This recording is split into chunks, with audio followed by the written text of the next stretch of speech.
The jury could not decide on all of the charges, whether Karen Read was a heartless killer or a hapless scapegoat.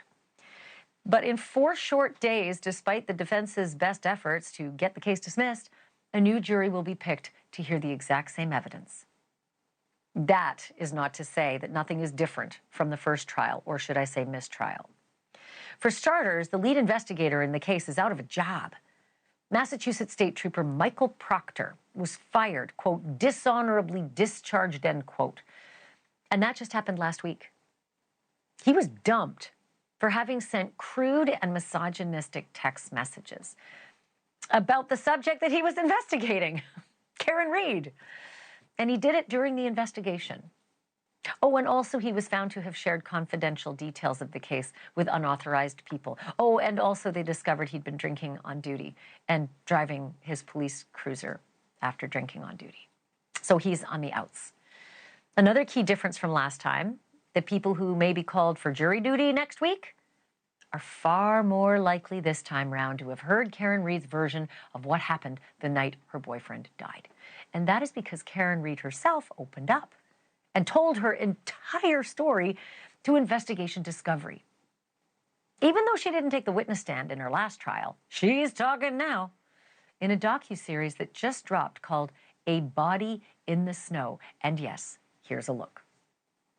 Karen Read is accused of hitting John O'Keefe with her SUV and leaving him to die in the snow. Their relationship was not a happy one. Not a single witness actually saw this happen. There's a whole other side of the story. This is funny, Ms. Read. They've got her guilty already. So, did you drive your car into John? Doing this film is my testimony.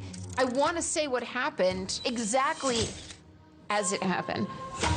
John was a Boston police officer. We went to the bar with a bunch of cops. Jen McCabe invited us to the Alberts.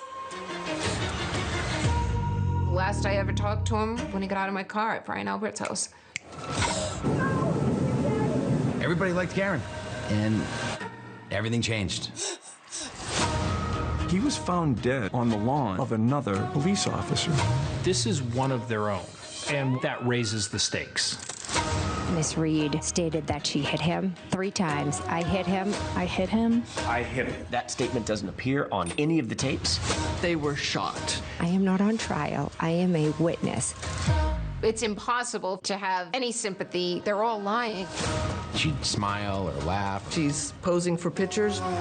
Her behavior, in conjunction with the hard evidence, points in one direction. DNA evidence placed parts of John on Karen's car. Feels like I'm in a bad dream. This can't be real. She was angry. She had been drinking. I hate you! How many calls? There was over 50. What did you text about going through Karen Read's phone? No news so far. There were gasps. One of the most uncomfortable moments of this entire trial. Shame on you, sir. Elle magazine wants to feature me. She was the happiest murder defendant in America.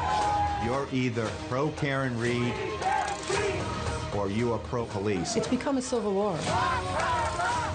This justice system will never be the same after this. I can't believe what's happening to me. Yeah, it is good. And that brings me to the third and most jaw-dropping change from the first Karen Read trial. Her defense team has a brand new member this week, an attorney who literally had a front row seat for Karen's first trial because that attorney was actually a juror and sat on the panel in Karen Read's first trial. Did you get all that?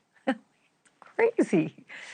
Her name is Victoria George, and she was an alternate juror. So because of that, she didn't deliberate with the others. But still, she says what she saw and heard during Karen's first trial shook her faith in this system.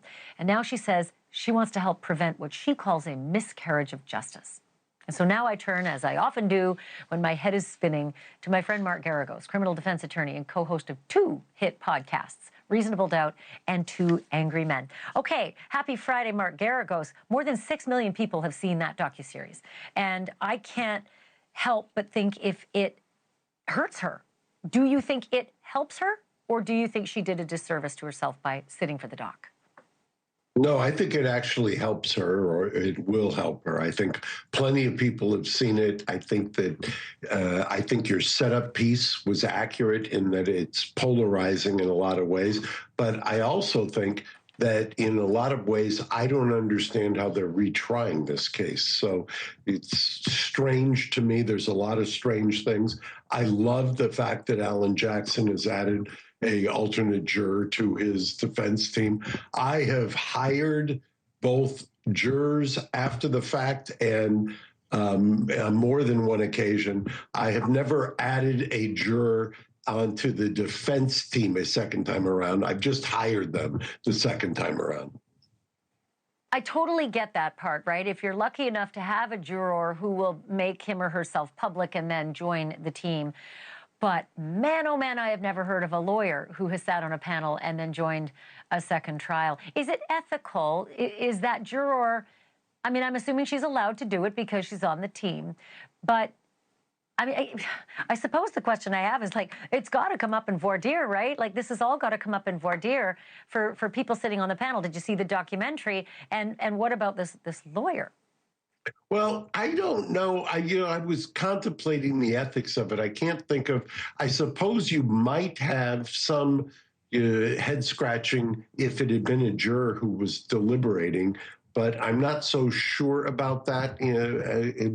I can't think of a better focus group, so to speak, than a lawyer who is an alternate, who then is going to be able to give the perspective of what happened in the first trial. So to that extent, I embrace it, and I think it makes a whole lot of sense. Remember, this is one of those circumstantial evidence whodunit cases that captivates people. I always say that these kinds of cases are the ones where they become polarizing. They become things where people want to do the investigation. And it's interesting to have lawyers on those kinds of cases. I mean, I think back to Scott Peterson, the foreperson of Scott Peterson's case before he was removed over our objections was a lawyer who was also a doctor. And he had a lot of questions about that circumstantial evidence case. And we wanted people who were rational, who were not going to be swayed by emotion. And so a lot of times in circumstantial evidence cases, you want lawyers on your jury. And I'm sure having that added perspective of having sat through this case once is invaluable. So I think it's a master stroke. And I also hear engineers, because engineers like to connect things. They don't like chasms that they have to leap over. In their work, they connect. But let me ask you this. Trooper Michael Proctor was the lead investigator in Karen's case. And when he took the stand in that first murder trial, it was catastrophic.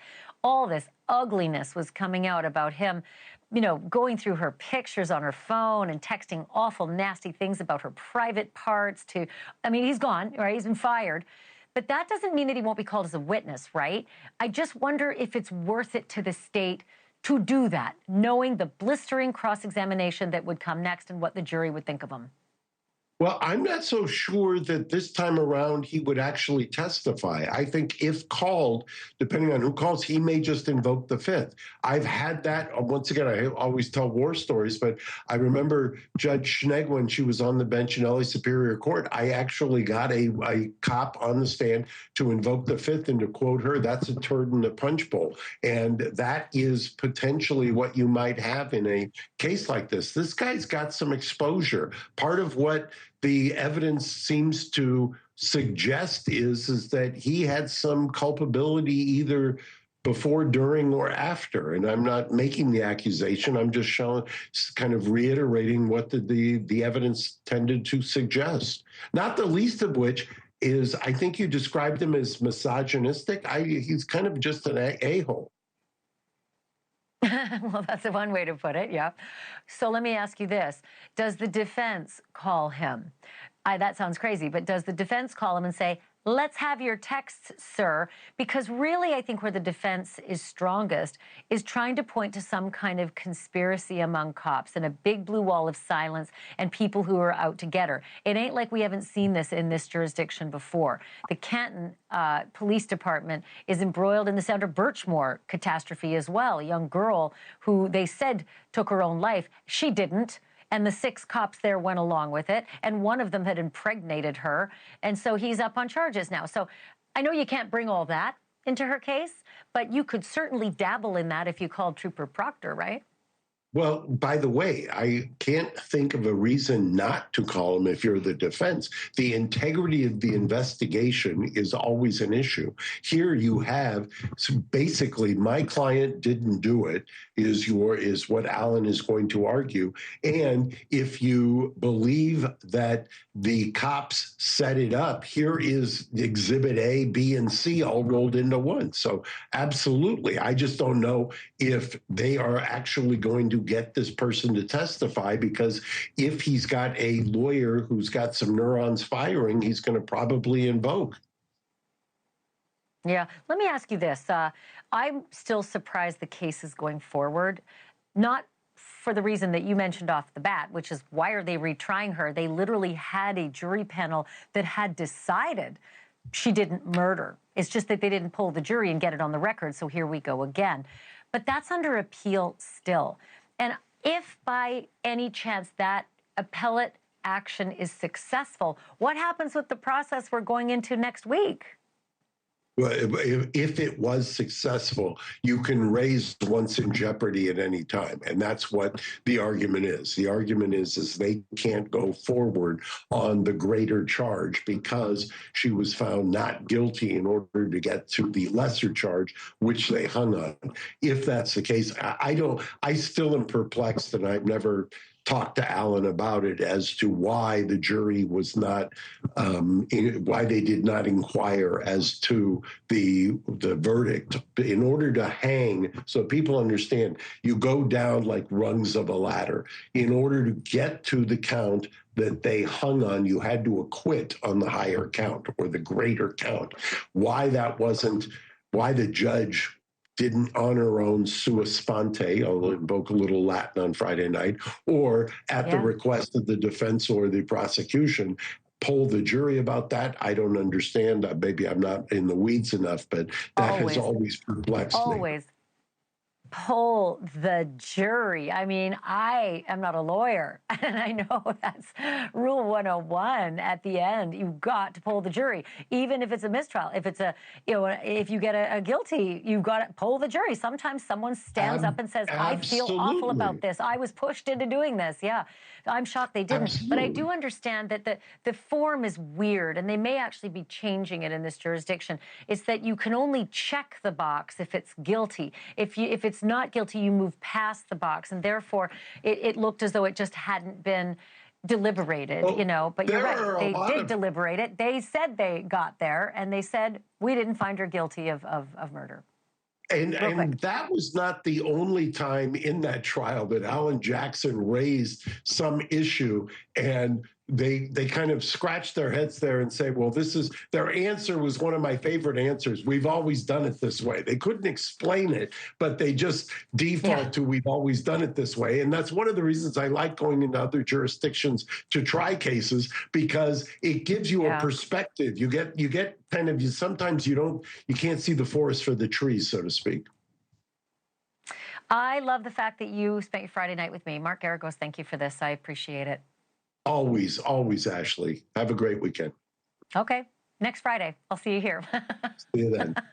Thanks for watching. Go to joinnn.com to find NewsNation on your screen. And don't forget to click the red subscribe button below to get more of NewsNation's fact-driven, unbiased coverage.